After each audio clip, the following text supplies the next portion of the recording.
এইটা আমাদের দেশের জন্য খুবই গুরুত্বপূর্ণ জুলাই সনদ। এই জন্য ডক্টর ইউনূসের কথাটাই চিন্তা করেন, তার পরিণতিটা কি দেখেন। যারা সরকার চালায় তারা রাষ্ট্রের দুর্নীতি করে। বলেন যেটা আসলে একটা চক্রান্ত এবং জামাতকে সময় দেওয়ার জন্য এই যে আমাদের তফসিলের মধ্যে শপথ গ্রহণের অংশটা থাকে, এটা তো নাই।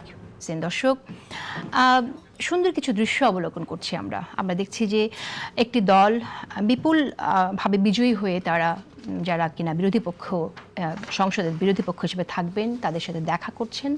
আমরা দেখেছি যে বিএনপি চেয়ারপারসন তারেক রহমান তিনি জামাতের আমিরের সাথে দেখা করতে গেছেন, তিনি এমনকি নতুন দল এনসিপির নেতা নাহিদ ইসলামের সাথেও দেখা করেছেন। সেখানে আমরা তরুণ কয়েকজন নেতাকে সেখানে দেখেছি এনসিপির। তিনি আজ চরমোনাই পীরের সাথেও দেখা করেছেন। পাশাপাশি আবার এরকমটাও সত্যি যে আমরা ঠিক যে দল রাষ্ট্র পরিচালনার দায়িত্ব নিতে যাচ্ছে সে দলটি শপথ গ্রহণের আগেই বিক্ষোভও দেখছি। কাল সবাই শপথ গ্রহণ করবেন, মন্ত্রিসভা গঠিত হবে আগামীকাল, আমরা সেদিকে তাকিয়ে আছি, কেমন মন্ত্রিসভা পেতে পারি সেদিকেও তাকিয়ে আছি। পাশাপাশি একটি বিষয়ে সবার আগ্রহের জায়গা, সেটা হচ্ছে এবার দুইটি বিষয়ে শপথ গ্রহণ করতে হবে। সংসদ সদস্য হিসেবে যেমন শপথ গ্রহণ করবেন, তেমনি জুলাই সনদ বাস্তবায়নের জন্য একটি শপথের বিষয় আছে। জুলাই সনদে আলোচনা আছে, জুলাই সনদে উচ্চকক্ষে পিআর পদ্ধতিতে সদস্য থাকবেন নাকি আসলে আসন ভিত্তিতে যারা যেরকম আসন পেয়েছে যে দলগুলো সেই ভিত্তিতেই তাদের সদস্য থাকবে, সেই বিষয়ে আলোচনা আছে। কিভাবে জুলাই সনদ বাস্তবায়ন হবে সেই বিষয়গুলো নিয়েও কথা বলবো। আমাদের সাথে আজ আছেন সিনিয়র সাংবাদিক এবং অনলাইন অ্যাক্টিভিস্ট মোস্তাফিরুজ দীপু, আছেন আরও একজন সিনিয়র সাংবাদিক এবং বিশ্লেষক সালেউদ্দিন, এবং আরও আছেন আমাদের সাথে আরও একজন সিনিয়র সাংবাদিক এবং রাজনৈতিক বিশ্লেষক আশরাফ কায়সার, সালেউদ্দিন এবং মোস্তাফিরুজ দীপু, তিনজনকে অশেষ ধন্যবাদ সময় দেওয়ার জন্য। খুবই ভালো লাগছে, তিনজনই সাংবাদিক, আপনাদের বিশ্লেষণ শুনবো আজ আমরা। আমি মোস্তাফিরুজ দীপু আপনাকে দিয়ে শুরু করি। কি মনে হচ্ছে আপনার যে হ্যাঁ ভোট না ভোট কোনটা বিজয়ী হবে সেই বিষয়টা তো ছিলই, কিন্তু এই যে হ্যাঁ ভোট বিজয়ী হলেও কিন্তু একটি কোশ্চেন এখানে রয়েই গেছে, নোট অফ ডিসেন্টের বিষয়টি আছে। জুলাই সনদ রাজনৈতিক দলগুলো বলতে পারে যে আমাদের পলিটিক্যাল ডকুমেন্ট, পলিটিক্যাল উইল তো সেই জুলাই সনদ যেটা আমরা স্বাক্ষর করেছি, আজ এনসিপি জুলাই সনদে স্বাক্ষর করলো। সো আপনার কাছে কি মনে হয় যে কোনো জটিলতা আপনি দেখছেন কিনা আগামীতে? জটিলতা আমার কাছে মনে হয় নেই, বরং এই জুলাই সনদ নিয়ে এগোতে গেলেই জটিলতা। বরং 15 বছর পর মানে একটা নির্বাচন হয়েছে, সেই নির্বাচনের ভিত্তিতে জনগণের কাছে যে ওয়াদা, বিশেষ করে দ্রব্যমূল্য, আইন শৃঙ্খলা পরিস্থিতি, এইগুলি হলো মেইন। জুলাই সনদ নিয়ে মানুষের মধ্যে কোনো নেই, এটা কোনো বাস্তবায়ন হলে কিচ্ছু আসা যায় না। কিন্তু যদি আমার নিরাপত্তাটা নিশ্চিত না হয়, দ্রব্যমূল্য যদি এই অর্থনৈতিক পরিস্থিতিটার যদি উন্নতি না হয়, আমি অ্যাফেক্টেড হব। জুলাই সনদের বিষয়গুলো নিয়ে আমি কোনো অ্যাফেক্টেড হব না। ফলে জনগণের মধ্যে কোনো মানে এটা নিয়ে কোনো আশাকাঙ্ক্ষা নেই। এটা তো ছিল পুরোটা একটা চক্রান্ত। মানে এই জুলাই সনদ, সংস্কার, বিচার, এই সমস্ত কথা বলে জামাত ইসলাম চাচ্ছিল যে যত দেরিতে নির্বাচন হবে তত তারা তাদের আখেরটা গুছাবে, আর তারেক রহমান যাতে দেশে না আসে। তো ফলে এইটা নিয়ে বিন্দু মাত্র আমার তো প্রথম থেকেই কোনো আগ্রহ ছিল না, এখনও আগ্রহ নেই। এখন যদি বিএনপি যদি এখন বাটে পড়লে তারা হয়তো এটা নিয়ে আগাবে। এছাড়া আমি তো মনে হয় না যে সামনে যদি আমাকে বলে যে ভাই আপনি সামনে কি চান, আনো ভাই তাড়াতাড়ি এটা ঠিক করেন, তো আগে নিরাপত্তাটা ঠিক করেন, আগে জানে বাঁচি, তারপরে আমি বলবো যে আমার খাওয়া দাওয়ার জন্য আমার চাকরি ব্যবস্থা করেন। আমি এই যে অনেক দিন ধরে অপেক্ষায় আছি, আমার যদি একটা লাইসেন্স দেন তাহলে আমি একটা কন্টেন্ট বেস একটা টেলিভিশন শুরু করতে পারি। আমি এইগুলি চাইবো, ওই উচ্চকক্ষ নিম্নকক্ষ ওইগুলি না। আর আপনি কি 65% হচ্ছে আপনার ব্যবসায়ী, আপনি ওখানে উচ্চকক্ষ কি করবেন? 300 এমপি সামলাইতে পারবে না, যে পরিমাণ চাঁদাবাজি শুরু হয়ে যাবে কয়দিন পর। তা আরও আপনি এর মধ্যে ঘাড়ের উপরে চাপাবেন নাকি জনগণের পয়সা নিয়ে হোলি খেলা? এগুলি বাদ দিয়ে আপনি মনে করছেন যে চাঁদাবাজি বেড়ে যাবে? অবশ্যই বাড়বে। এইটা দলকে সামলানো, দলের আপনি এখনো পর্যন্ত আজকেই দেখেন গণমাধ্যমগুলি দেখেন কতগুলি জায়গায় দাঙ্গা হচ্ছে, সংঘাত হচ্ছে। এইগুলি আগে মূল কাজ করা দরকার। এগুলি কাজ করার পর জনগণের আর্থ সামাজিক অবস্থা উন্নয়ন হলে অন্য বিষয়ে তারপরে গবেষণা করা যাবে। তারপরে আপনি লন্ডন থেকে, আমেরিকা থেকে আরও গবেষক আনেন, এনে গবেষণা ইনস্টিটিউট করেন, বিভিন্ন বিষয়ে গবেষণার কাজ বহুত হয়েছে। এখন আর এই সমস্ত গবেষণা নিয়ে যদি পার্লামেন্ট সময় ব্যয় করে, মানুষ কিন্তু পার্লামেন্ট ঘেরাও করবে। এটা আমার মানে ক্ষোভ, এবং এর থেকে বলছি যে এইগুলিতে সময় নষ্ট হবে। এবং আমার ধারণা যে গভর্নমেন্টকে কেউ ওই দিকে ঠেলে দিয়ে আসল কাজগুলি দেখা যাবে। আপনার দেখেন ডক্টর ইউনূসের কথাটাই চিন্তা করেন, তার পরিণতিটা কি দেখেন। আজকে যে পরিমাণ পর্বত প্রমাণ আজকে তার জনপ্রিয়তা ছিল, আজকে জাতির উদ্দেশ্যে শেষ ভাষণে কোনো একজন মানুষ কোথাও দেখছেন যে দাঁড়ায় দাঁড়িয়ে শুনতেছে ডক্টর ইউনূস কি বলতেছে? কোনো আগ্রহ নেই। এটা মানে তার এটা একটা জিরো অবস্থা থেকে সে বিদায় নিচ্ছে। কেন দিচ্ছে? সে আধ্যাত্মিক বিষয়গুলো নিয়ে ব্যস্ত ছিল। মূল বিষয়টা ছিল আইন শৃঙ্খলা পরিস্থিতির উন্নয়ন, সেই কাজে হাত দেয়নি। অর্থনৈতিক অবস্থা মানে একেবারে অবস্থা, রপ্তানি আয় তার প্রথম দিকে যেই ধাক্কায় ছিল আস্তে আস্তে আরও নিচের দিকে নামছে। কোনো রাশিয়া বলেন, চীন বলেন, আমেরিকা বলেন, কোনো দেশ বিনিয়োগ করেনি, কারণ এই ধরনের ইন্টারিম গভর্নমেন্টের সাথে কেউ কোনো বিনিয়োগ চুক্তি করে না, অথচ এইভাবে চালাচ্ছিল। এবং আমাদের ওই যে কোনো রাজনৈতিক দলগুলি আপনি 50 বছর থাকেন, 10 বছর থাকেন, 5 বছর থাকেন, এগুলি করে আরো পুলক দিচ্ছিল তাকে। ওকে, একটা অনেক ক্ষতি হয়েছে। এখন ক্ষতি কাটানোর জন্য কি করণীয় সেটা শুনতে হবে। আমি আসবো আপনার কাছে সালিউদ্দিন, আমি আপনার কাছে শুনতে চাই যেমনটি মোস্তফা ফিরোজ দীপু এখানে উল্লেখ করলেন যেটা আসলে একটা চক্রান্ত এবং জামাতকে সময় দেওয়ার জন্য এই চক্রান্ত, এবং এটার জন্য আসলে যথেষ্ট আলোচনায় সময় ব্যয় হয়েছে, জামাত সময় পেয়েছে প্রস্তুত হওয়ার জন্য। আপনার মন্তব্য শুনি। না, আমি ওনার সব কথাই দ্বিমত করি না, আবার সব কথা গ্রহণও করি না। দীপু ভাই আমাদের বড় ভাই, সাংবাদিকতা জগতে সম্মানীয় ব্যক্তি। চক্রান্ত যে ছিল দীর্ঘায়িত করা, এ ব্যাপারে আমিও একমত, কিন্তু ওনার সঙ্গে আরও একমত যে আইন শৃঙ্খলা পরিস্থিতি এবং অর্থনৈতিক পরিস্থিতির দিকে মনোযোগ দেওয়া উচিত ছিল। পুরো জুলাইয়ের গণঅভ্যুত্থানের শক্তি ব্যস্ত হয়ে গেল একটা বিষয়ের উপরে, সাংবিধানিক এবং আইনগত সংস্কারের পরে, প্রাতিষ্ঠানিক সংস্কারের পরে। এইটাতে আমি ওনার দ্বিমত করি না, কিন্তু এইটা আমাদের দেশের জন্য খুবই গুরুত্বপূর্ণ জুলাই সনদ। এই জন্য যে আপনি খেয়াল করবেন, আমরা তত্ত্বাবধায়ক সরকার 90 সালের পরে আমরা তত্ত্বাবধায়ক সরকার আমাদের কাঠামোতে ছিল না, আমরা অন্তর্বর্তীকালীন সরকার নাম দিয়ে একটা তত্ত্বাবধায়ক চালু করেছিলাম, এবং পরপর 3টা নির্বাচন তত্ত্বাবধায়ক সরকারের অধীনে হয়েছিল। তারপরে আপনার 1/11-এর পর পুরো নির্বাচনী কাঠামোটাই ধ্বংস হয়ে গেল। ফলে এটা নিয়ে আমরা কিন্তু সমগ্র জাতি ব্যস্ত ছিলাম। ফলে এটাকে আপনি একদম গুরুত্বহীন করা যাবে না। ফলে জুলাই সনদের একটা গুরুত্বপূর্ণ অংশ আছে, জুলাই সনদের 1 নম্বরে যেটা হা না ভোট দিলেন আপনি, তার 1 নম্বরে তত্ত্বাবধায়ক সরকার এবং অন্যান্য সাংবিধানিক প্রতিষ্ঠানের নিয়োগের ব্যাপারে প্রস্তাব আছে। আপনি খেয়াল করবেন যে বাংলাদেশে যখন যে দল ক্ষমতায় যায় সে সমস্ত সাংবিধানিক প্রতিষ্ঠান দখল করে ফেলে। আমি বেশি দূর যাব না, একটা উদাহরণ দেই। আমাদের যে পাবলিক সার্ভিস কমিশন, আপনি কয়েকজন মন্ত্রী ছিলেন, এসটি ইমাম, আরেকজন মন্ত্রী ছিলেন, নাম ভুলে গেছি এই মুহূর্তে, দুইজন তারা বলতেন যে ছাত্রলীগের আবার পরীক্ষা দিতে হবে কেন? ছাত্রলীগরা খালি অংশ নেবে, তারপরে তারা পাশ করবে, এবং শেষ দিকে তাই হয়েছে। বাংলাদেশের সমস্ত চাকরি হয় টাকা দিয়ে হয়েছে, না ছাত্রলীগ যুবলীগ দিয়ে হয়েছে, এবং যদি কেউ উত্তীর্ণ হয় পরীক্ষা দিয়া মেধাবী, তাহলে পুলিশ ক্লিয়ারেন্সে গিয়ে তার নাম বাদ গেছে। ফলে আমাদের যে প্রাতিষ্ঠানিক সংস্কারগুলো খুব গুরুত্বপূর্ণ। আমাদের দুর্নীতি কমিশন, আমার দুর্নীতি বা মোস্তফা ফিরোজের দুর্নীতি বিচার করার জন্য দুর্নীতি কমিশন না, বুঝতে দুর্নীতি কমিশন ছাড়া পৃথিবীর আইডিয়া হলো সাংবাদিকের বিরুদ্ধে না, কিন্তু সাধারণ মানুষের না। দুর্নীতি কমিশন গঠিত হয়েছে, আইডিয়া হচ্ছে সরকারের দুর্নীতি বন্ধ করার জন্য, কারণ রাষ্ট্রে যারা সরকার চালায় তারা রাষ্ট্রের দুর্নীতি করে।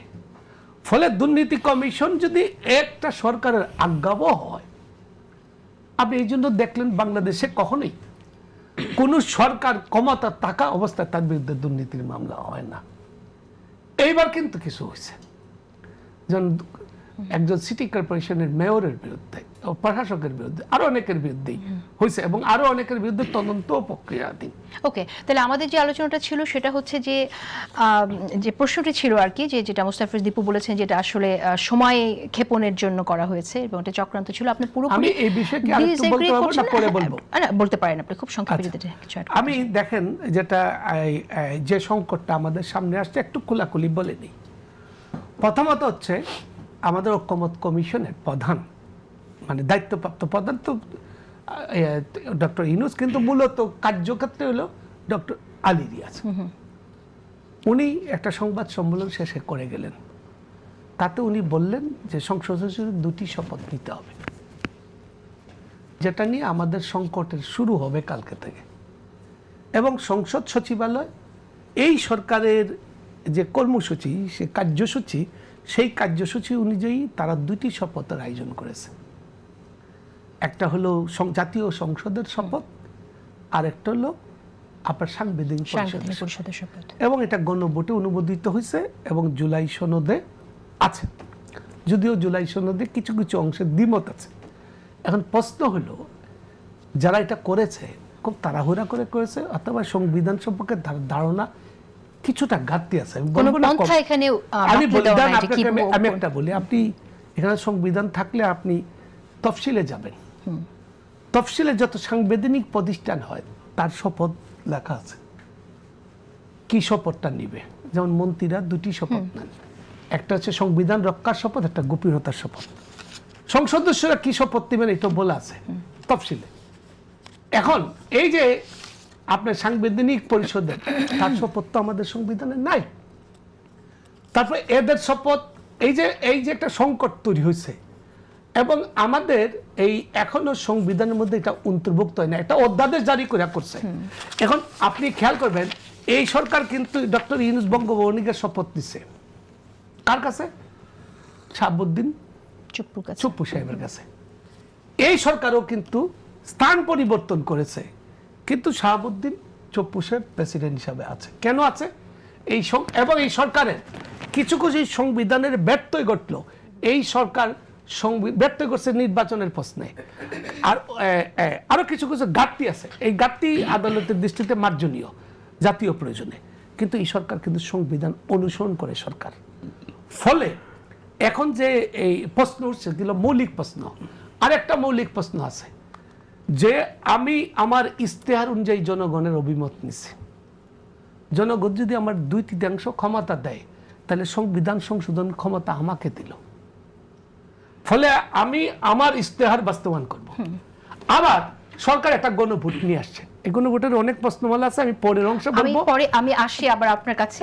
আমার আমি একটু আশরাফ কাছে শুনতে চাই যে প্রসঙ্গটি আসলে নিয়ে এসেছেন অলরেডি সালাউদ্দিন এখানে, যে আরেকটি যে শপথের কথা এখানে আসছে, সেই শপথটি যে নেওয়া হবে সেটা হঠাৎ করে এইভাবে ডিসিশনটা এসেছে, আগে আলোচনা হয়নি। জুলাই সনদ বাস্তবায়নের প্রক্রিয়ার মধ্যে যেমন আমরা শেষের দিকে একদম শুনলাম গণভোটে যাওয়া হবে, এটাও শুরু থেকে আলোচনা হয়নি। ঠিক এমনি ভাবে এটাও হঠাৎ করে সিদ্ধান্তটা আসলো যে সংসদ সদস্য যারা হবেন তাদেরকে 2টো শপথ নিতে হবে। এবং আমরা দেখলাম যে এখানে বিএনপি স্ট্যান্ডিং কমিটির মেম্বার তিনি ইতিমধ্যে তিনি এই বিষয়ে বলেছেন যে এতগুলো হয়ের পরে হলে হতে পারে এই শপথ নিয়ে। আপনি কিভাবে দেখছেন আসলে? এটা তো মানে একটু কোশ্চেন, একটা বড় প্রশ্ন। গত 18 মাসের সরকারটি রাজনৈতিক সরকারের উপরে সম্পূর্ণ অবিশ্বাস থেকে যা যা করার সব করে গেছে। কি করে গেছে? যে আপনি দেশ চালানোর জন্য যোগ্য না, আপনি মানে ক্ষমতাশালী সরকার হলে মুশকিল, আপনাকে বেপরোয়া হতে দেওয়া যাবে না, আপনার ডালপালা কেটে আপনাকে একটা দুর্বল সরকার বানিয়ে রাখতে হবে। পুরো ডিজাইনটাই তাই। দেখুন, আমরা কেউ কিন্তু সংস্কারের বিরোধী না, এখানে আমার ধারণা রাজনৈতিক সরকারও না। এবং আমাদের সাংবিধানিক প্রতিষ্ঠান বলি, প্রধানমন্ত্রীর অপার ক্ষমতা বলি, উচ্চকক্ষ নিম্নকক্ষ বলি, সবই কিন্তু আমাদের আলোচনায় ছিল। কিন্তু যেভাবে অন্তর্বর্তী সরকার এগুলো বাস্তবায়নের পথে গেলেন, সেটাকে ভীষণ অ্যাব্রাপ্ট, পক্ষপাতিত্বমূলক এবং চাপিয়ে দেওয়া মনে হচ্ছে। এটি তো কোনো ভালো তরিকা না। আলী রিয়াজ সাহেব যেমন করে শেষ দিন বললেন 2টি শপথ নেবেন, আমার কাছে মনে হয়েছে এটি তো কখনো আগে বলেননি। কাজে উনি প্রতিদিন এক একটা নতুন তত্ত্ব নিয়ে হাজির হচ্ছেন, এবং আমাদের তার ধারণা বা তার সরকারের ধারণা যে রাজনৈতিক দলগুলো সেটি মেনে নিবে। দেখুন, নির্বাচনের আগের দিন পর্যন্ত পরিবেশ ভিন্ন ছিল। তখন আপনি কোনো একটি দলকে পাওয়ারে আনার জন্য অথবা বলা হচ্ছিল মেকানিজম হবে, ইঞ্জিনিয়ারিং হবে, ওই দলটিকে আমরা উপলব্ধি করছিলাম যে তারা ক্ষমতায় চলে গেছে, প্রশাসন তাদের হাতে, অতএব নির্বাচন না হলেও হবে, নির্বাচনটি যত পিছিয়ে দেওয়া যায় 2টি দলের জন্যই সুবিধা, একটি নবীন তাদের সংগঠন বিস্তার করতে হবে, আরেকটি তো ক্ষমতায় আছে। সেই জুনের কথা আমরা শুরু থেকেই দাবি শুনছিলাম যে এই দাবি শুনছি। সেটা নিয়ে আমরা অনেক মানুষ কিন্তু বীতশ্রদ্ধ, এবং সে 18 মাসে দেখতে পেয়েছে কিছু পণ্ডিতের হাতে দেশ পড়েছে, যাদের বিরুদ্ধে আবার দুর্নীতির অভিযোগ আছে, যাদের বিরুদ্ধে স্বেচ্ছাচারী স্বৈরাচারী আচরণের অভিযোগ আছে, যারা জবাবদিহিতার বাইরে।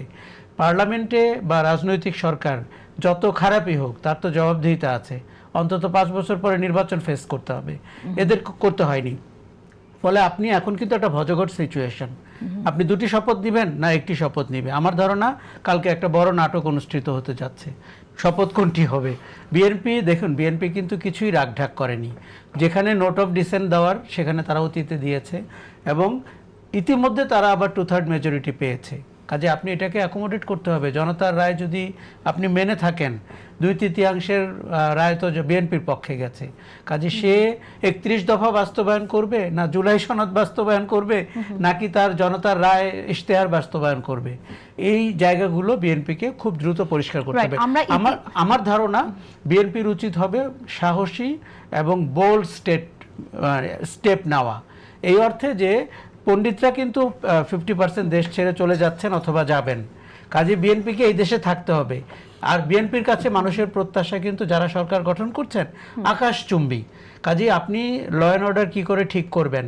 এই যে মবরা যারা বিভিন্ন জায়গায় বসে আছে, শাহবাগ থেকে প্যারিস, আপনি এদেরকে কি করে নিয়ন্ত্রণ করবেন? মানুষ রাস্তাঘাটে আর কিচ্ছু দেখতে চাচ্ছে না।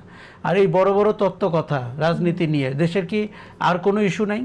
পলিটিক্যাল ইস্যু, সাংবিধানিক ইস্যু, রাষ্ট্র চালানো ছাড়া আমাদের ভাত কাপড়ের ইস্যু আছে। এই রোজার মাসে ইফতারি কিনবে কোত্থেকে? সেই জায়গা থেকে প্রশ্ন আসে যে আমরা এই বিগত সময়ে ইন্টারিম গভর্নমেন্টের সময়গুলোতে যতবার আমরা বিভিন্ন আলোচনায় দেখেছি, এমনকি রাজনীতিক মধ্যেও দেখেছি সংস্কার নিয়ে যত আলাপ হয়েছে, সেই জায়গা থেকে কিন্তু সরকারের মনোযোগ যতটা থাকা দরকার ছিল law and order situation, economic সিচুয়েশনে হয়তো যার যার জায়গা থেকে কাজ করেছে আমরা প্রশ্ন করে শুনতে পাই, কিন্তু আসলে কি পেয়েছি সেই প্রশ্নটাই আমার মনে হয় রয়ে গেছে।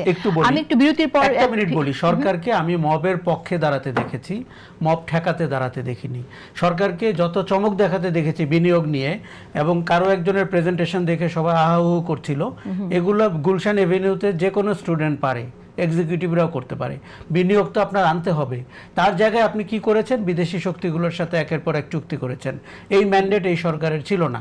সমস্ত গণবিরোধী চুক্তি একটা নির্বাচিত সরকারের ঘাড়ে চাপিয়ে দিয়ে অন্তর্বর্তী সরকার বিদায় নিচ্ছে। বাংলাদেশ ধন্যবাদ সবাইকে আমাদের সাথে থাকার জন্য। মোস্তফা ফিরোজ দীপু, আমি আপনার কাছে আসছি।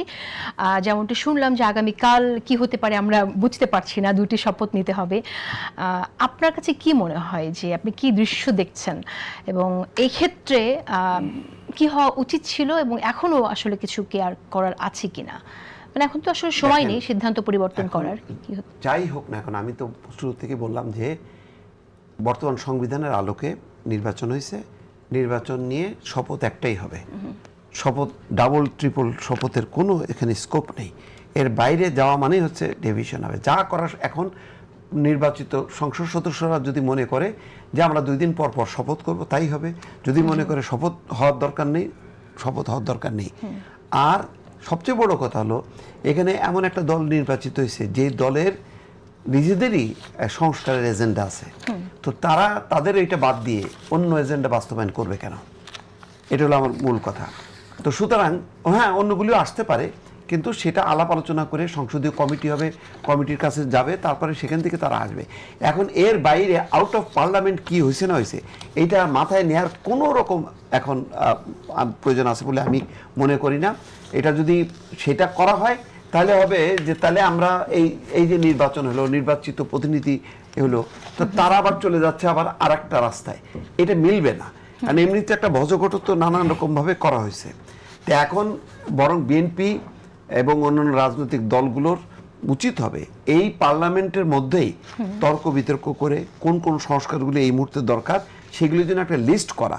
তড়িঘড়ি করার কোনো দরকার নেই। আমি তো বললাম সেখানে একটি বিষয়, একটা হচ্ছে তো জুলাই সনদের নোট অফ ডিসেন্ট সহ 1.5 বছর অলরেডি রাজনৈতিক দলগুলো এখানে সময় দিয়ে দিয়েছে।